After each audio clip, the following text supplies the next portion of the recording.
The night they threw me out, my mother waited until the lasagna was gone. That was the part that always stayed with me. She let us finish the meal before she ruined our lives.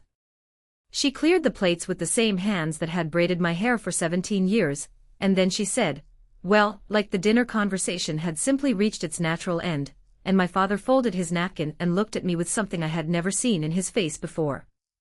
Relief. As if he had been waiting for years to be rid of me.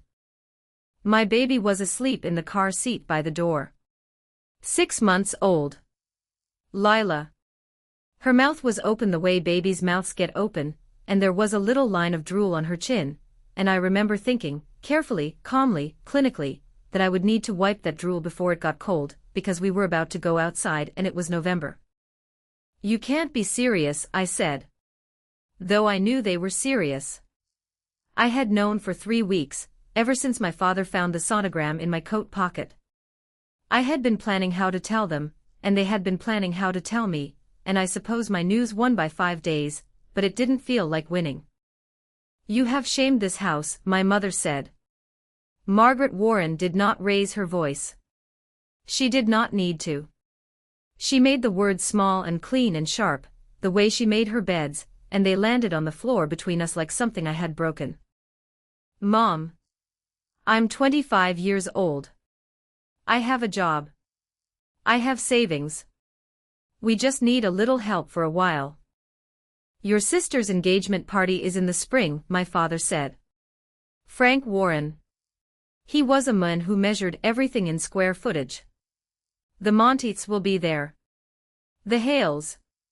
Everyone who is anyone in this town. He looked at my baby, and his mouth did something complicated, like he had tasted something sour. You cannot be in the room, Maya. You cannot be seen like this. Unmarried. A single mother. Do you know what people will say? They'll say I had a baby, I said. That's what they'll say. Because I did. Enough of your cleverness. My mother picked up the crystal bowl from the sideboard. It was my grandmother's bowl, the one that had been in our family for 60 years, and for one wild second I thought she was going to hand it to me. Instead she set it on the floor at my feet. You may take what's in that bowl. That is our final offer. There were $400 in that bowl. I counted it later. $400 and my share of a childhood I no longer recognized. Elena came down the stairs halfway through. My sister. 3 years older, engaged to a banker, flawless in the way only people who have never been tested are flawless. She stood on the landing in her silk robe, and watched me the way you watch a documentary about something unfortunate happening to someone else. She didn't say a word. She didn't need to. Her silence was the whole argument. I'll get my things, I said. There's a duffel bag in the hall closet, my mother said. One bag. One bag. For 25 years worth of my life. One bag and $400, and a baby who had done nothing except arrive too early for everyone's convenience. I packed in 7 minutes. I took clothes, Lila's blanket, the photo of my grandmother, and the only picture I had of Daniel. I stuffed it in the bottom of the duffel without looking at it, because looking at it would have broken me, and I needed my hands to work for at least another hour. My father held the door open. He held the door open the way some men hold doors for strangers, with polite, professional distance. You made this bed, he said. Actually, I said, and I remember being amazed at my own voice, how steady it was. I made that bed with someone who loved me. You're the ones who burned the sheets. I carried Lila out into the November dark with $400, one duffel bag, and the certain knowledge that somewhere in that house, my sister was already rehearsing how she would tell the story at her engagement party. The guest room light went on behind me. They were already rearranging the house to erase me. I walked 3 blocks before the first tear came. I walked 6 before I had to sit down on a bus stop bench and feed Lila, because she was hungry, and the world did not care that my heart was dissolving. She latched on and looked up at me with those gray eyes, Daniel's eyes, and for the first time in my life I understood the difference between being tired and being forged. If you've ever been told you ruined your own life, stay with me. Because this story isn't about how I fell. It's about the day everything I lost came back to me in the form of 40 trucks. Francine found me that night. Francine Kowalski, owner of Francine's Diner on the corner of Mill and 3rd, a woman who had fried eggs for my grandfather and remembered when my parents were young enough to be embarrassed in public. She found me on that bus bench at 2 in the morning, a baby on my chest and a duffel bag at my feet, and she didn't ask a single question until I had drunk an entire cup of her coffee. "Warren," she said, reading my name off the collar of my work shirt. I still worked 3 shifts a week at the diner back then, on top of my office job. "You got anywhere to go?" "No," I said. "Good," she said. "I got a storage room in back. It's got a cot, a space heater, and a dead fly situation I'll apologize for in advance. You can have it for 6 months. After that we'll figure out something else." She gave me the key before I could thank her. She gave it to me the way you hand someone a thing they're going to need, without ceremony, without commentary, the way she did everything. I slept on that cot with Lila on my chest for 8 months. I can still hear the coffee maker kicking on at 4 a.m., that wheeze and hiss, the sound of a world that got up before my parents' world did. I had a plan. That's what people don't understand about the ones who survive being thrown away. We have plans. My plan was simple and unglamorous. I would finish my degree part-time. I would keep my office job during the day. I would keep the diner shifts at night, since Francine let me bring Lila and park her playpen behind the register where the regulars could make faces at her. And I would, in whatever hours remained, bake. That was the part that kept me alive. I baked at 4 in the morning, when Lila was down and the diner was dead, and I sold my cakes to whoever wanted them. Wedding cakes at first, cheap ones, the kind that come out of a home oven and a prayer. Then birthday cakes. Then, slowly, a reputation. By the time Lila started preschool, I had a name. Maya's Table. A little business with a borrowed oven, a used van I bought off a man named Pete who'd replaced the engine with his own hands, and a daughter who believed her mother was the best baker in the state because I told her so every single day. "Do I have a daddy?" Lila asked me on a Tuesday in the checkout line at the grocery store, the way children ask you things that rearrange your ribs. Everyone in my class has a daddy. I had been dreading this question for 2 years. I had rehearsed 100 answers, and all of them had been wrong. What I said in the end was, "Yes, baby. You have a daddy. He's brave and he works very far away, and he doesn't know you yet. Will he come home?" The lie had to either grow or die right there. I looked at that little face, those gray eyes, that stubborn chin that came from absolutely nowhere in my family tree, and I made a decision I would spend 5 years living with. "If he knew about you, he'd come home," I said. I believe that. I have to believe that because it's the only thing that makes sense. Because here's what I never told Lila. Here's what I never told anyone. Daniel Hart didn't leave me. He went to work. He was 23 years old, a diesel mechanic with calloused hands and a crooked smile, and we had a plan of our own. I would finish my degree, he'd take a 2-year contract on the oil rigs offshore, and when he came back we'd get married and he'd start his own garage. He promised me on the hood of his truck, the night before he left. He showed me the ring box. He showed me the ring. 6 months, baby, he said. First rotation. I'll be back in 6 months with the down payment, and we're doing this for real. For weeks after he left, I found out about Lila. I wrote to him that same night. Over the next year, I wrote him 41 letters. I never got one back. Not one. And on the day Lila was born, the phone in my hospital room rang at 9:14 in the morning, and it was my father, who told me that Daniel had called the house, and that Daniel had said, quote, "I can't do a family. Tell her not to wait." I didn't believe him. I screamed that I didn't believe him. But 41 unanswered letters and a second-hand voicemail are a heavy arithmetic, and I was 19 hours into labor with nobody in the waiting room, and grief has a way of making you accept the things that would destroy you to resist. By the time Daniel actually came home, a year later, I had stopped writing.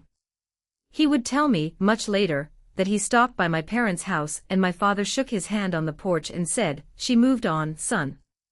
She's engaged to a man from the city. She asked me to tell you to stop writing." He said Daniel stood there in his new work boots, in the truck he'd bought with the offshore money, the truck he was going to show me, and my father stood in the doorway of the house I'd been born in, and Daniel believed him. Because why wouldn't he?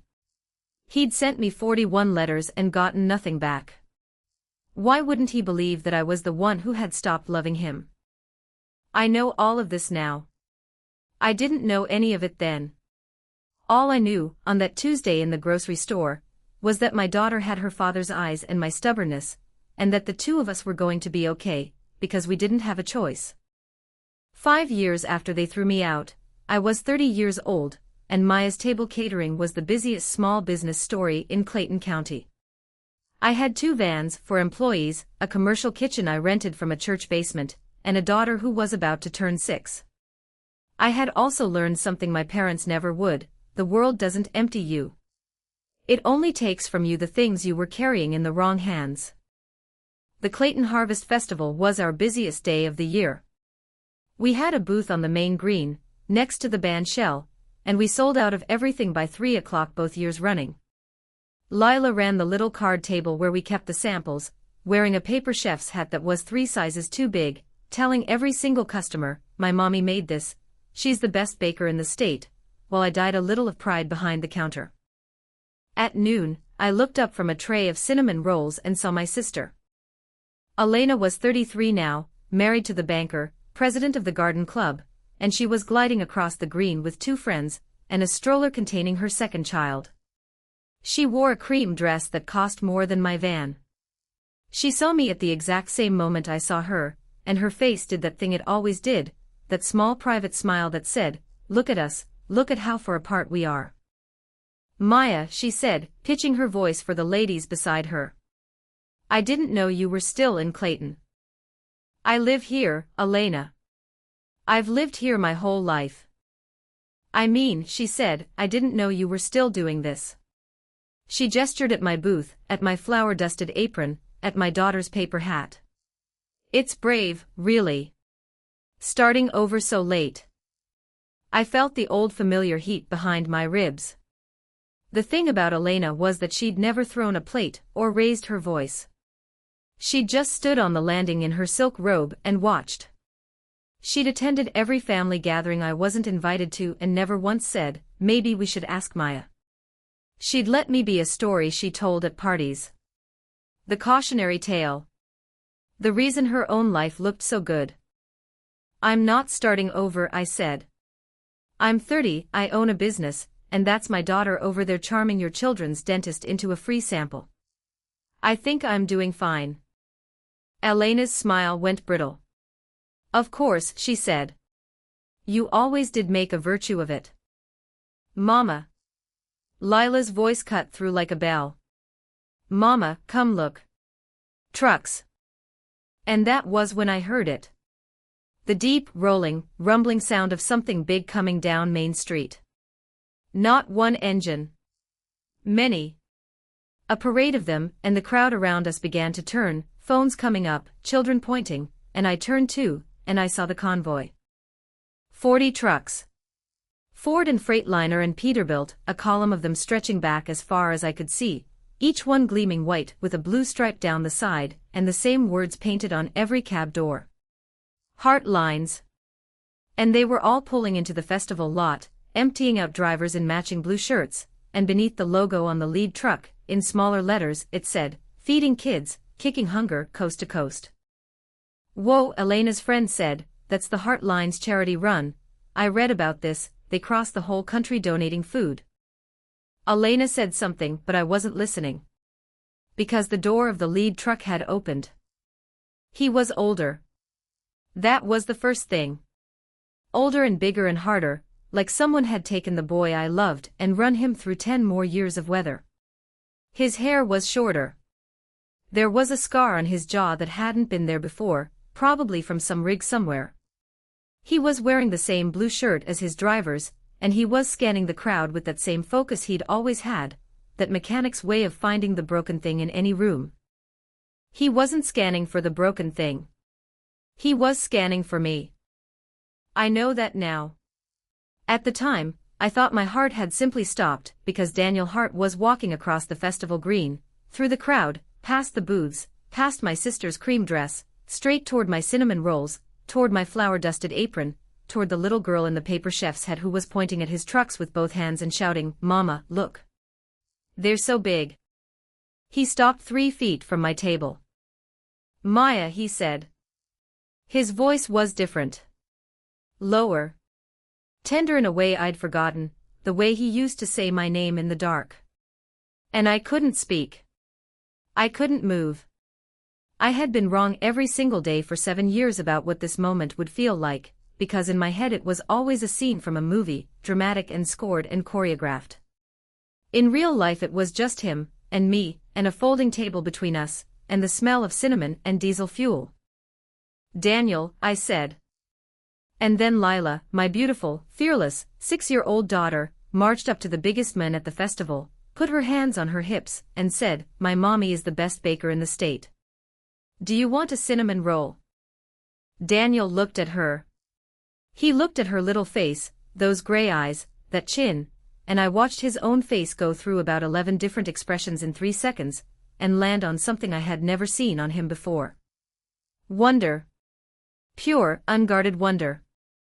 "What's your name, sweetheart?" he asked. "Lila," she said.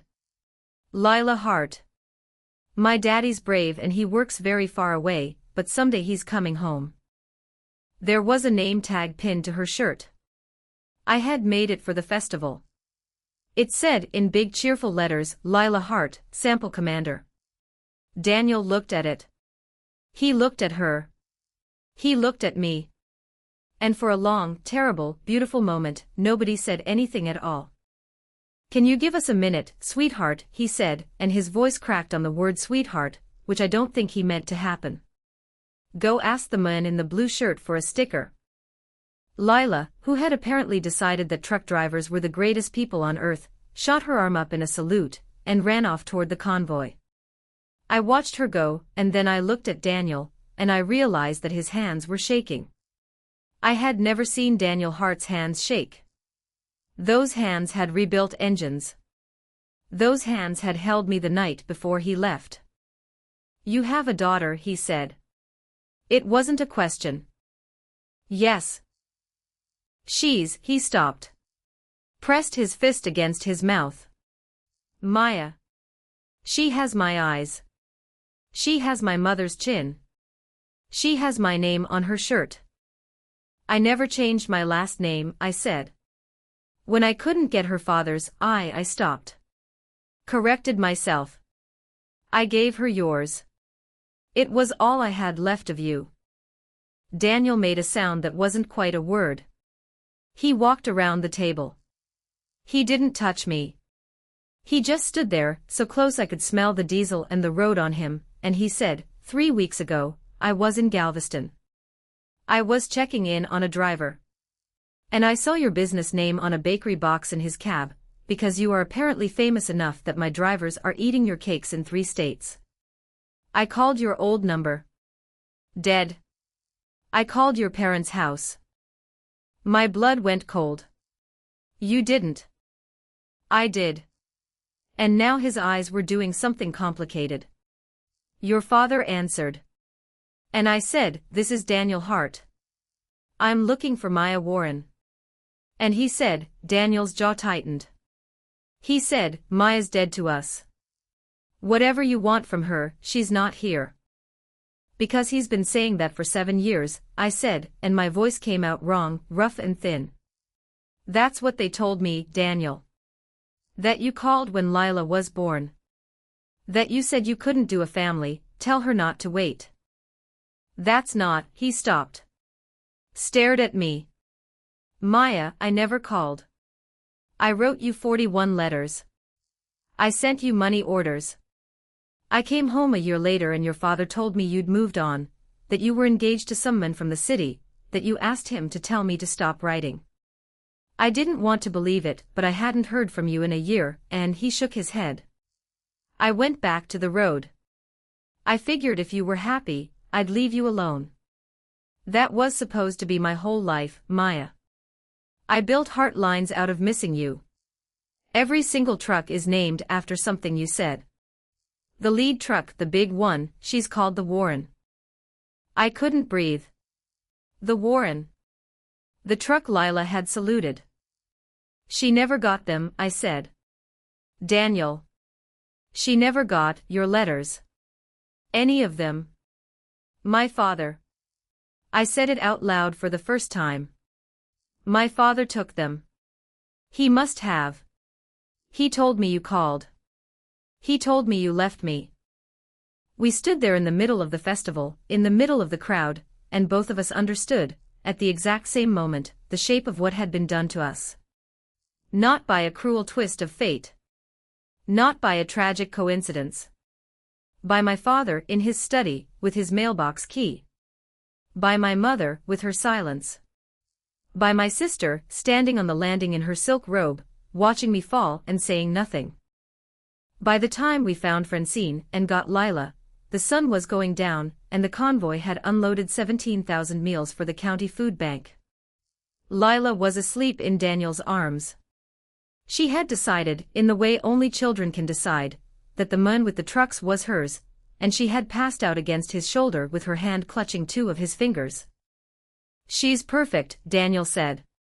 She's so, he couldn't finish. He didn't need to. She has your stubbornness, I said. It's a nightmare. She argued with me for an hour about bedtime last night, and then apologized for being late to the argument. Daniel laughed. It was a broken sort of laugh, half something else. I have to tell you something, he said. And I need you to hear it and then decide what you want to do with it, because I've been sitting on it for 5 years, and I think it might be the reason I sleep so badly. My stomach dropped. What? 5 years ago, I came home from a run and my mother was in the hospital. He looked at Lila, then back at me. She was dying, Maya. She asked me to promise her something. She said, Daniel, if you ever find Maya, tell her I'm sorry. Tell her I knew. Knew what? About the letters. About your father. He closed his eyes. My mom worked at the post office in the 90s, remember? She knew Frank Warren from the Rotary. When he found out about you and me, he didn't just intercept your mail. He went to my mother. Paid her to tell him where I was, what I was doing, when I was coming home. She helped him. For money. Daniel's voice was flat. She let him hijack her son's life for $30,000, and she never told me until she was dying. I felt the world tilt. Daniel. She swore she thought it was for the best. That I was too young, that you came from better people, that the baby would ruin my life. He laughed again, that same broken sound. My life. Maya, I spent 7 years trying to build a life that was big enough to hold the hole you left in it. My mother and your father carved that hole in us with a mailbox key and a checkbook, and I have spent every night since she told me wondering if I have any room left to be angry, because she's dead now, and you can't yell at a grave. I can yell at a house, I said. My parents' house is very much alive. It has $400 of my life in a crystal bowl somewhere. Daniel looked at me, and something in his face changed. Yeah, he said slowly. It does, doesn't it? I should tell you that what came next was calculated. It wasn't. It grew. It grew the way my business grew, one shift at a time, one favor at a time, one small act of defiance at a time. Daniel stayed in Clayton. He told me he had a yard in Ohio and a company that mostly ran itself, and he stayed. He got a room at the motel on Mill Street, the one that weirdly had the best waffles in town. He came to the diner every morning. He came to the church kitchen every afternoon. He fixed the oven. He fixed the van. He taught Lila the names of every part of a truck engine, and she taught him how to braid hair, which was hilarious and useless and the most tender thing I'd ever watched a grown man fail at. And every day, he told me things. Small things about himself that I'd missed, and big things about the years I'd lost. He kept a box in his truck. Not the one with my letters. A different one. He was not good at feelings, he told me, so he kept receipts instead. Every meal he'd eaten alone in a truck stop. Every motel. Every birthday he'd spent on the road, 7 birthdays, 7 receipts, and he showed them to me like evidence, like a man presenting his alibi for 7 years of emptiness. My therapist says I'm externalizing my grief into paperwork, he said. You have a therapist? I have 3, Maya. I've been in grief so long I've got a team. We both laughed, and it was the first real laugh I'd managed in years, the kind that comes out of you before you can stop it, and Lila looked up from her drawing and said, I like him, Mama. He's funny. Yeah, I said. Me too. The Warrens' 30th anniversary was the last Saturday in October. I knew because my mother's party had been the talk of the town for weeks, and because Francine's diner regulars had been gossiping about it since August. The Clayton Grand Ballroom, 200 guests, a string quartet, and catering by some chef flown in from the city. What my mother didn't know was that the chef had subcontracted. The Clayton Grand's kitchen manager was a personal friend of mine, and when the big city chef needed local support, she asked for Maya's table. I signed the contract with my own name, and a silent little prayer of gratitude to the universe for the poetry of it. My mother nearly had a stroke when she saw me in the ballroom. I was in catering whites, tasteful, professional, hair pulled back, carrying a tray of the mini quiches that had made my name in 3 counties. She was in emerald silk at the head table. She saw me, and her face did something I had seen once before, on the night she set my grandmother's bowl on the floor, and she rose from her chair with the smoothness of a woman who had spent 30 years managing rooms. What are you doing here? Her voice was a high, tight whisper under the string quartet. I'm the local caterer, I said. You're serving my quiche. You've already eaten one. I watched. Maya Eleanor Warren. You know, I said, I think you have. About 30 seconds ago. It was the one with the tarragon. I'm very proud of it. My father appeared at her elbow. He looked at me the way he would look at a complicated stain on an expensive rug. You're not welcome here, he said. I'm contracted, I said. I'm the vendor. If you want me gone, you can sue me, but the deposit's non-refundable, and I brought my A game. I'm the best caterer in Clayton. I smiled at him. You'd know if you'd ever come to the diner. Francine's still mad you haven't apologized. She says the regulars have a betting pool on how long it takes you to cave. Something moved in my father's face. Something ugly. Get her out, he said to the manager, and the manager, my friend, the kitchen manager, stepped forward and said, in a voice that carried across the entire ballroom, Mrs. Warren, Maya's table has a 5-star rating and a 2-month wait list. She's the only reason this event has a dessert wall. If she goes, the dessert wall goes. A hush fell. 200 guests turned. And that was when the doors opened. They opened the way doors open in the scenes right before someone's whole life changes, wide and slow and theatrical, and Daniel Hart walked in wearing a suit I had never seen on him, and behind him, in the driveway of the Clayton Grand, idling in the November dark, gleaming under the portico lights, was the convoy. All 40 of them. The Warren, the lead truck, parked directly in the circular drive. Blue shirts spilled out onto the lawn, drivers carrying boxes, and the boxes were not food. They were letters. They were the 41 letters, in my handwriting, that I had never sent because my father had never let me send them. And Daniel's letters, the ones I'd never received. All of it, arrayed like a fleet, on the lawn of the hotel, under the lights, in front of 200 people. Frank, Daniel said, and his voice carried. I brought your mail. My father went white. My mother made a sound like the air going out of a balloon. Elena, at the next table, had both hands over her mouth, and I watched her face, and I knew, with the certainty of a woman who had grown up in that house, that she had known. Not all of it. But enough. She had known there were letters in his study, and she had chosen the landing, the silk robe, the silence. Every single time.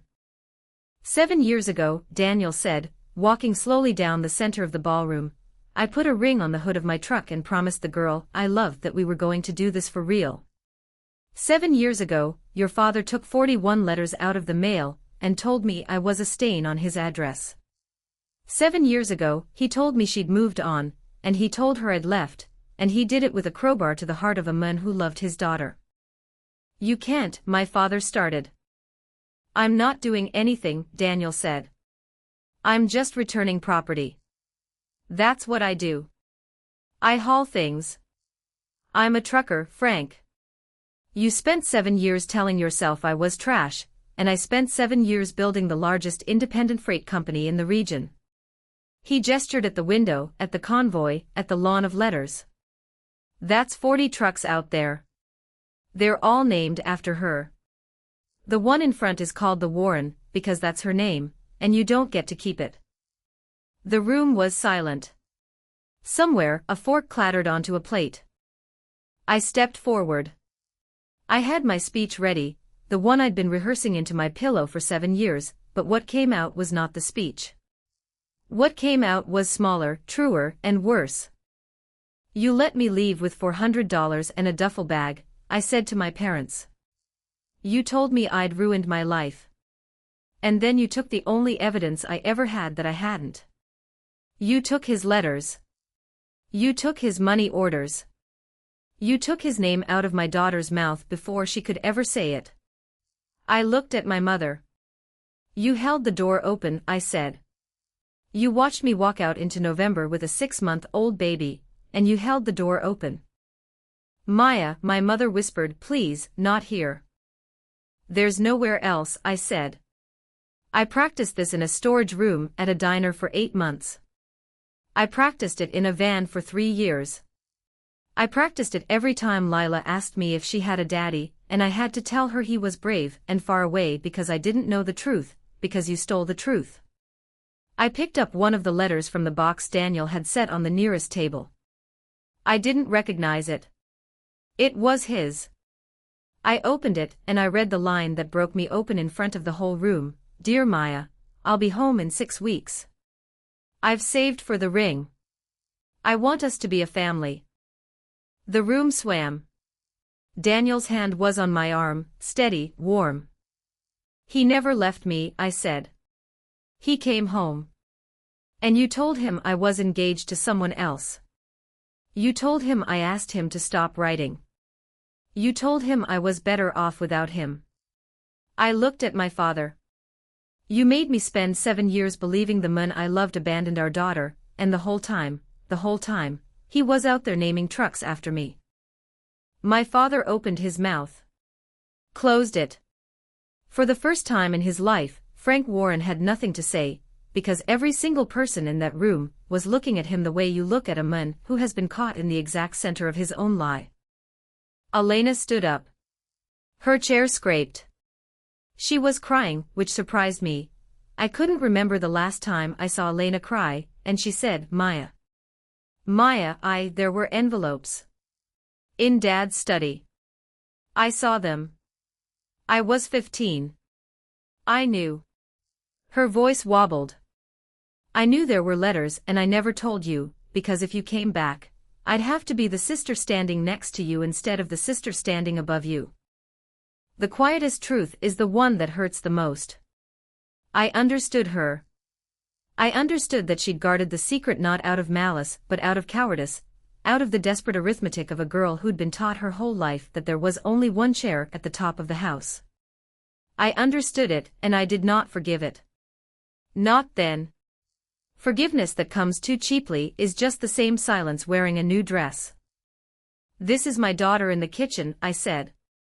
She's 6 years old and she's in the back with the kitchen manager, and she's probably eaten a whole tray of profiteroles. She's going to come out here in about 10 minutes and ask everybody why they're crying, and I need you to know what I'm going to tell her. I looked at my mother, my father, my sister, one by one. I'm going to tell her that her family was mean to me for a long time, and that it took her daddy arriving in a convoy to teach them a lesson they'd already been taught by their own consciences. And then I'm going to take her home, because she has a big day tomorrow. What kind of big day? My mother asked. Hopeful. You could hear her hoping. She's riding in the lead truck, I said. She's going to school to tell every kid she knows her daddy drives the Warren. The last Saturday in October, 10 years to the day from the night they threw me out into the November dark, my daughter went to school in a truck. Daniel spent the next 4 months proving he was worth the space he was taking up in our lives. He didn't try to buy us. That was the thing. He had money, a lot of it, and he never once let it do the talking. He drove me to the commercial kitchen when the van was in the shop. He showed up at the diner at 4 a.m. to drink coffee and watch me bake, and he learned my ovens the way he'd learned engines, with his hands and his patience. He taught Lila to check the oil on his truck. She was 6 years old and could check the oil, and the look on her face, when she got it right, was the most expensive thing in Clayton County. And slowly, carefully, without ceremony, he earned his way back into the middle of things. I didn't give him a speech. I gave him a key. That's the difference between forgiveness and trust. Forgiveness is a door, trust is a room, and I gave him the door and let him furnish the room himself. He did. He furnished it with receipts and road stories and a box of 41 letters he'd finally read, sitting on Francine's diner stool at 4 a.m, crying into his coffee while Francine pretended not to notice and poured him a fresh cup anyway. He furnished it with a drawer at my place. He furnished it with the way he said, our daughter, and the way he learned to be late to things because Lila has a habit of finding a cat, or a puddle or a problem that requires her complete attention, and he'd just stand there patient, watching her, like she was the most miraculous thing he'd ever hauled. My mother showed up at the diner on a Tuesday. Not the house, not the business, the diner. Francine's. The place where she'd never once set foot in 30 years. She stood at the counter in her good coat and said, I'd like a coffee, and Francine said, you're Margaret Warren, and my mother said, yes, and they both pretended the whole town hadn't been betting on this moment for a decade.